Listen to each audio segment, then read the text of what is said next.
Saudara calon gubernur Jakarta nomor urut 1 Ridwan Kamil tak masalah elektabilitasnya di survei SMRC kalah dari Pramono Anung Rano Karno. Kata RK, survei bukan penentu akhir. RK mengibaratkan survei elektabilitas seperti perakiraan cuaca. Mencontohkan pengalamannya sendiri, RK bilang hasil survei tidak sama dengan hasil akhir Pilgub. Namun, RK akan menjadikan hasil survei sebagai evaluasi. Sedangkan di sisa 10 hari jelang pemungutan suara Pilgub Jakarta, ia akan memperbanyak belusukan.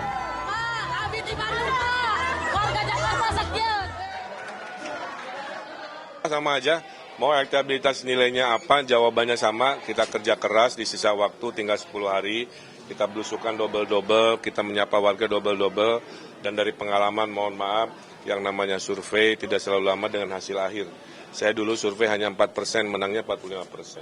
Pak Ahmad Sayhu di survei H-7 hanya 12%, di hari hanya 28%. Jadi tidak perlu selalu melihat survei sebagai penentu. Dia lebih kayak membaca perkiraan cuaca aja. Kita pakai survei itu sebagai bahan evaluasi aja. Oke. Calon Gubernur Jakarta nomor urut 3, Pramono Anung juga menanggapi hasil survei SMRC yang menunjukkan ia dan Rano Karno unggul sekitar 7% dari elektabilitas Ridwan Kamil Suswono. Merespons dengan senyum lebar, Pram bilang tak akan mengubah gayanya berkampanye di sisa 10 hari masa kampanye. Ia juga optimistis menang satu putaran. Yang lain berapa? RK 39 gitu, selisihnya 7% mas.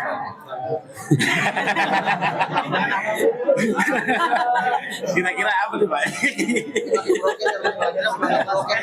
Ya, yang pertama tentunya seperti biasa saya bilang alhamdulillah. Saya tetap fight, nggak akan merubah style saya dalam bersosialisasi. Apalagi kan SMRC sebagai salah satu lembaga survei yang sangat kredibel. Ya kalau orang fight kan harus optimis. 0,1 aja fight, apalagi optimis apalagi sekarang.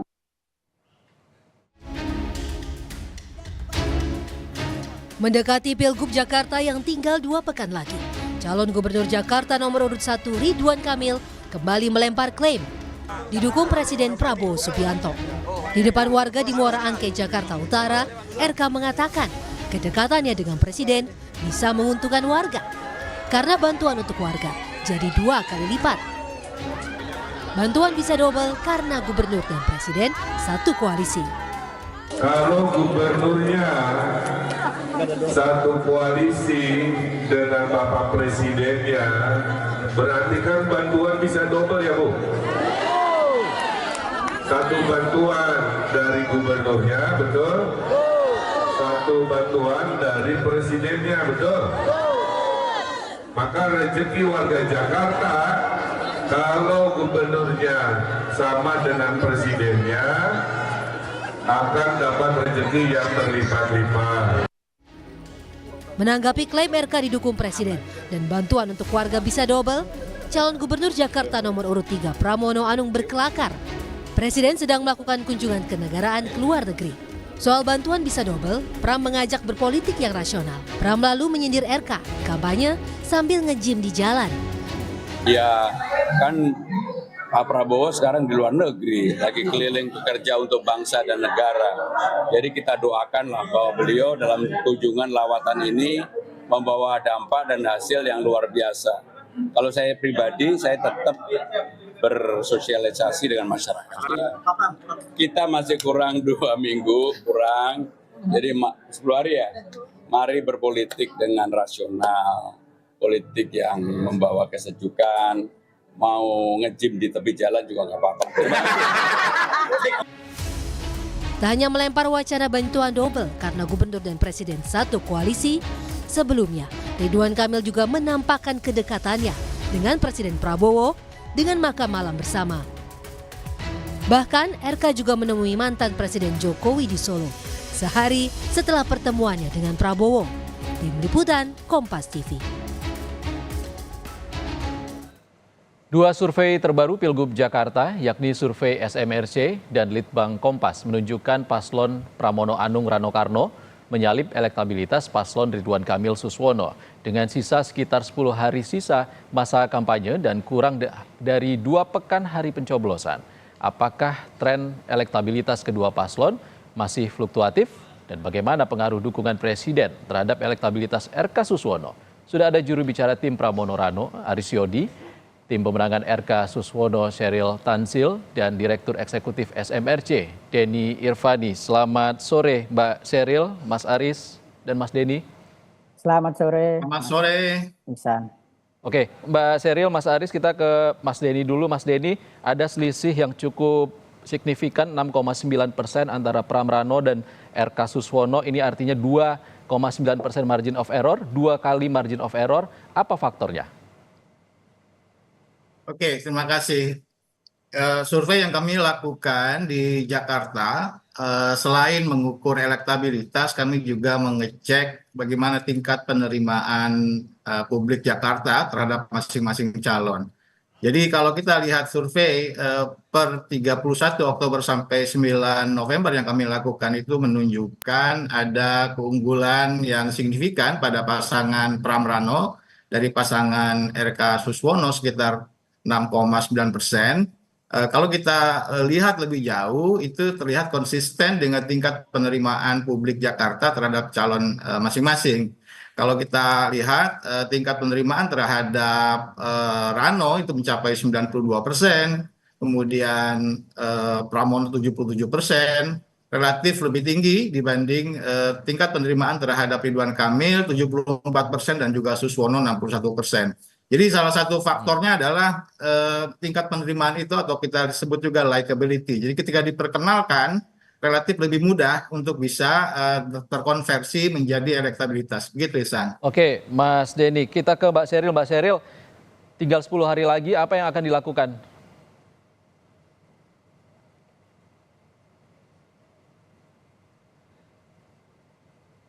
Mbak Sheryl? Mbak Sheryl Tanzil? Bisa mendengar suara saya? Oke, kita ke Mas Aris dulu. Mas Aris, Ya. sebenarnya kan pasangan Pramono Rano ini tidak masuk ranking elektabilitas tertinggi bakal calon gubernur dan wakil gubernur Jakarta sebelum deklarasi. Apa yang jadi strategi bisa mengungguli hasil survei sementara? Yang pertama, memang kita mensyukuri apa yang menjadi temuan dari berbagai lembaga survei. Yang terakhir tentu saja SMRC yang menempatkan Mas Pram dan Bang Dul unggul signifikan 2 kali margin of error dibanding kompetitor lainnya Kang Emil. Di awal munculnya tentu saja kami juga menyadari bahwa hasil survei itu akan menjadi gambaran bagaimana kita harus bekerja. Di awal Mas Pram dan Bang Dul elektabilitasnya saya pikir hanya 28% berbanding dengan Kang Emil 51%. Apa yang dilakukan Mas Pram? Yang dilakukan Mas Pram dan Bang Dul adalah menyapa masyarakat Jakarta sebanyak mungkin, sesering mungkin. Bayangkan lebih dari satu hari itu ada lebih dari 10 sampai 11 titik ya. Mas Pram suaranya sampai habis itu kalau menyapa masyarakat di Jakarta karena saking seringnya beliau berbicara. Selain itu, Mas Pram juga menunjukkan kedekatan dengan hampir semua tokoh masyarakat yang ada di Jakarta. Pemimpin-pemimpin nasional sudah dikunjungi Mas Pram. Ya, gubernur-gubernur terdahulu seperti Mas Anies sudah bertemu di CFD, Pak Ahok, kemudian Bang Foke, kemudian Bang Yos, kemudian juga di tokoh nasional ada Pak SBY sudah bertemu dan dipublikasikan fotonya, juga kemudian Pak Yusuf Kalla gitu kan. Kemudian juga berkunjung ke rumah Pak Prabowo secara personal seperti itu. Itu juga menunjukkan Mas Pram dan Bang Dul tidak berkampanye atau tidak bertindak sebagai kelompok saja, melainkan menjadikan masyarakat Jakarta ini menunjukkan kepada masyarakat Jakarta, Mas Pram dan Bang Dul adalah sosok yang diterima semua kalangan. Lebih dari itu, program-program Mas Pram dan Bang Dul dinilai program yang sangat masuk akal dan rasional dan dibutuhkan masyarakat Jakarta. Seperti misalnya ada kesinambungan antara pemerintah pusat dan pemerintah provinsi nantinya.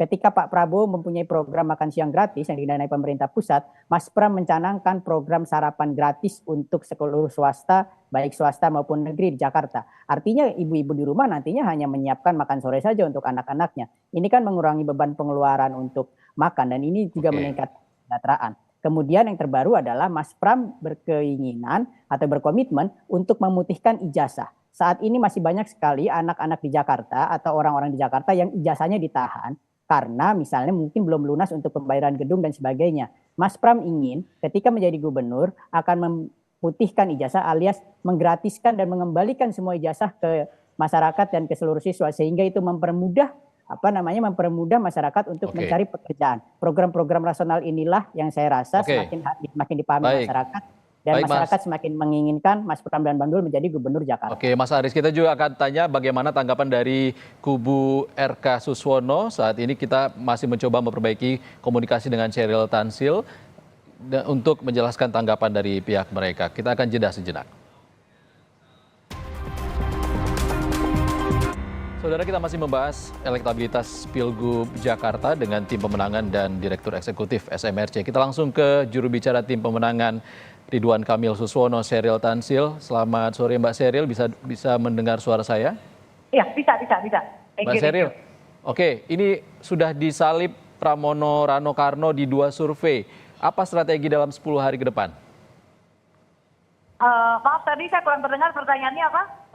Oke, Pramono Rano sudah menyalip elektabilitas di 2 survei terakhir. Bagaimana strategi ke depan dalam 10 hari terakhir jelang pencoblosan? Kalau strategi sebenarnya begini ya, kita ini mengikuti animo masyarakat karena setelah survei-survei berjalan ini ya, sebenarnya begini. Kalau survei dinamika itu pasti ada ya. Yang jelas kita melihat masih besar sekali harapan menjelang pencoblosan nanti karena kita lihat bedanya belum sampai 10%. Sementara angka yang belum memutuskan masih ada sekitar 9% tadi ya kalau nggak salah Mas Denny. Jadi kita masih optimis sekali. Sementara saat ini seperti yang beberapa kali saya sampaikan di program televisi lain, jadwal kita tuh begitu penuhnya karena begitu banyak komunitas-komunitas maupun himpunan masyarakat yang ingin mengundang pasangan Ridwan Kamil Suswono dan ingin mengenal langsung, mengetahui langsung visi misi yang kami tawarkan. Karena mereka tahu bahwa visi misi yang kami tawarkan dari awal sampai akhir ini konsisten. Bukan sesuatu visi misi yang setiap saat bertambah. Seakan-akan kita mau maju tanpa visi misi yang jelas. Yang jelas paslon kami itu saat ini di kampanye akbar ini hadir Sis Grace Natali, juga hadir Fahira Idris dari Bank Jabar, dan juga ada Hercules. Ini menunjukkan bahwa elemen-elemen masyarakat yang mungkin berseberangan, saat ini kita semua hadir di sini karena kita ingin satukan Jakarta. Kita tidak mau lagi ada segmentasi, ada masalah horizontal antara sesama warga Jakarta. Dan kita bisa lihat ya saat ini banyak sekali masyarakat yang mengatakan kok beda kali ini pilkadanya itu adem, damai. Dan semangat ini yang ingin kita keluarkan karena salah satu tagline kita kan satukan Jakarta, menyatukan elemen-elemen masyarakat di Jakarta. Terkait tokoh-tokoh seperti Forkati juga sudah menyatakan dukungan. Jadi makin dekat ke pencoblosan, semakin besar animo himpunan-himpunan masyarakat yang datang dan menyampaikan dukungan. Jadi kalau menurut saya survei itu kami hargai sebagai metode ilmiah, tapi kami dari tim ses terus bekerja keras, kami akan berusaha untuk lebih mensosialisasikan lagi visi misi dari pasangan kami, karena kami yakin bahwa yang dibawa oleh pasangan kami adalah bukan hanya janji-janji, tapi sudah dijalankan di Jawa Barat, sudah berhasil dan akan ditingkatkan lagi untuk DKI Jakarta tentunya dengan melihat bagaimana kondisi sosial masyarakat di sini. Dan juga apalagi di tim kami kan ada mantan wakil gubernur. Jadi tentunya mengetahui sekali postur anggaran yang sudah berjalan dulu seperti apa, masalah-masalah di DKI seperti apa. Iya, bagaimana? Mbak Sheryl, sore ini ada rencana pertemuan antara Ahmad Saiku di Pilgub Jabar dengan Anies Baswedan. Dan PLH Presiden PKS Ahmad Heriawan bilang dia berharap untuk pertemuan itu juga dilakukan antara Anies Baswedan dengan RK Suswono. Dia berharap seperti itu. Bagaimana dari tim ses? Yang jelas begini, kalau kita melihat konstelasi politik ya, partai yang selalu konsisten mendukung Pak Anies Baswedan dari awal di DKI itu adalah PKS. Kita harus akui itu adalah fakta politik. Jadi sebenarnya hubungan antara PKS dan Pak Anies ini kan merupakan hubungan spesial. Dan bahkan dulu Pak Anies pun dulu yang mendukung adalah Gerindra ketika dia akan maju menjadi ke DKI ya, gubernur DKI. Jadi ada hubungan-hubungan seperti ini yang tentunya tidak bisa dilepaskan dari masa lalu bagaimana ada hubungan spesial itu. Dan tentunya kami harapkan Pak Anies Baswedan bisa bertemu dengan paslon kami, karena bagaimanapun juga Pak Anies di sini ditempatkan sebagai orang yang pernah memimpin DKI. Tentunya pertemuan dengan Pak Anies akan menjadi sesuatu yang sangat bermanfaat karena kita ingin betul-betul memberikan yang terbaik untuk DKI. Oke Mbak Sheryl, kita ke Mas Denny dulu. Mas Denny, ini kan periode 31 Oktober sampai 9 November. Masih ada kemungkinan berubah lagi nggak? Ya, tentu saja perubahan itu sangat mungkin terjadi. Pertama karena kita lihat undecided voters-nya kan masih lebih besar dari selisih antara Pram dengan RK. Sehingga kalau undecided voters itu tidak terdistribusi secara proporsional, dia ngeblok kepada salah satu calon, itu bisa mengubah hasil secara signifikan. Tetapi saya kira bagaimanapun survei ini akan menjadi hal yang sangat positif bagi seluruh calon ya, bagi yang unggul tentu tidak boleh jumawa karena kalau tidak akan disalip oleh lawannya. Misalnya Pram Rano itu juga tidak menutup kemungkinan bisa dikejar oleh pasangan RK Suswono kalau dalam 2 minggu ke depan ada gerakan sosialisasi yang sangat signifikan bisa mempengaruhi dukungan masyarakat. Oke, baik kita ke Mas Aris dulu. Mas Aris, gimana nih dalam 10 hari ke depan, apa yang akan dibuat? Ya, dalam 10 hari ke depan memang fokus Mas Pram dan Bang Dul itu tadi mensosialisasikan program-program yang memang dirasakan dan dibutuhkan oleh masyarakat. Bedanya Mas Pram dan Bang Dul dengan calon lainnya adalah ia datang untuk menyelesaikan masalah yang benar-benar dibutuhkan oleh masyarakat. Bukan datang menjadi sok paling paham terhadap masalah Jakarta ya. Jadi tapi masyarakat nggak membutuhkan gitu kan. Tetapi yang paling penting adalah Mas Pram kemarin sudah didukung oleh FBR, Forkabi, FKPPI. Dan juga dalam deklarasinya akan mengawal TPS, akan mengawal sampai hari H pencoblosan di tingkat RT RW terhadap ancaman-ancaman politik uang ya. Hari ini mungkin menjelang pencoblosan biasanya memang banyak kabar-kabar bahwa mulai ada gerakan-gerakan politik uang, kemudian gerakan-gerakan menebar hoax. Nah ini kita akan dikawal langsung oleh kawan-kawan dari FBR, kawan-kawan dari Forkabi, kawan-kawan dari FKPPI dan seluruh organ relawan yang ingin menjaga tren kemenangan Mas Pram dan Bang Dul ini satu putaran. Karena baik SMRC, baik Litbang Kompas menyatakan pada kesimpulannya, jika tidak terjadi perubahan yang signifikan, jika tidak terjadi politik uang yang cukup signifikan yang menghantam Mas Pram dan Bang Dul, Mas Pram dan Bang Dul diprediksi akan menang satu putaran.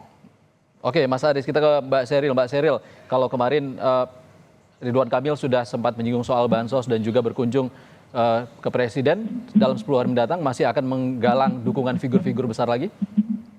Tentunya ya, karena begini, kalau kita mencari galangan dukungan dari figur-figur besar, tentunya itu harus mutual. Tentunya kita mencari dukungan, orangnya mau dukung atau tidak. Dan yang terjadi selama ini, setiap kita menghampiri figur tertentu, dukungan itu selalu positif.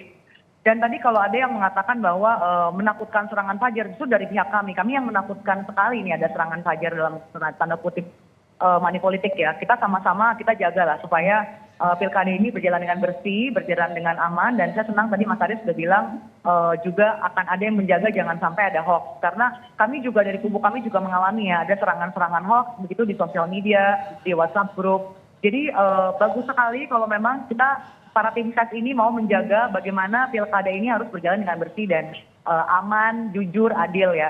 Dan dari Mas Denny dari SMRC tentunya paham ya bahwa dalam beberapa pilkada di beberapa daerah kadang hasil survei itu bisa berbeda di hasil akhir, tiba-tiba ada lonjakan begitu. Karena misalnya begini di DKI dulu ketika Pak Anies begitu tiba-tiba naik sekali suaranya, atau di Jabar ketika Pak Derajat gitu ya maju dan tiba-tiba di hari H itu suaranya yang naiknya itu sangat besar sekali. Jadi hal-hal seperti ini tentunya masih ada. Tentunya betul tadi kata Mas Denny bahwa ini harus menjadi masukan bagi para tim ses. Masih banyak yang bisa berubah Mbak Sheryl dalam 10 hari ke depan tergantung dengan kerja-kerja politik dari tim masing-masing. Terima kasih Sheryl Tansil, tim dari RK Suswono, Aris Yodi, jubir tim Pramono Rano, dan Denny Irvani, Direktur Eksekutif SMRC sudah berbagi informasi bersama kami di Kompas Petang.